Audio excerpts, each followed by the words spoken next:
All economic models in the past, whether capitalism or communism, ultimately could not escape the logic of zero-sum games, but with different manipulators. Capitalism. Wealth is ultimately concentrated in the top 0.1%. Relying on market rules to make individuals compete with each other, losers can only become the bottom labor force, while winners continue to expand resource possession. Communism. Trying to equalize the rich and the poor through centralization. But in fact, it only forms a super oligarchy at the national level, and individuals are deprived of the freedom to create value. The essence of both is resources are limited and must be distributed through competition. Nova's breakthrough, non-zero-sum economy. The fundamental problem of all zero-sum games is that resources are considered limited and must be fought for. But the economic model proposed by Nova breaks this assumption. Consumption creates value, not consumes resources. Traditional economy. Consumption equals expenditure, equals loss.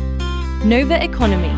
Consumption equals production, equals asset appreciation. Every consumption you make will be recorded and converted into dynamic assets, rather than expenditures that will never return. Dynamic distribution, not static possession. Capitalism and communism. Wealth is either controlled by a small number of capitals or distributed by the state.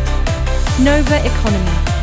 Wealth is fluid, and individual contributions determine their economic rights, not past wealth accumulation.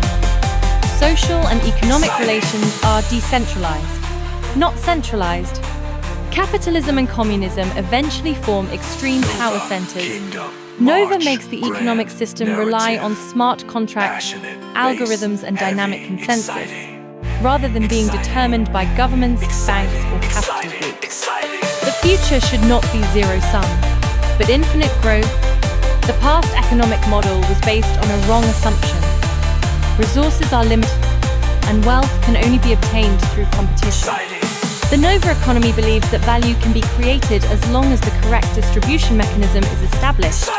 This is not just an upgrade of an economic system, but an evolution of a civilization model. The wealth of the future is not created by robbing, but by circulation and sharing.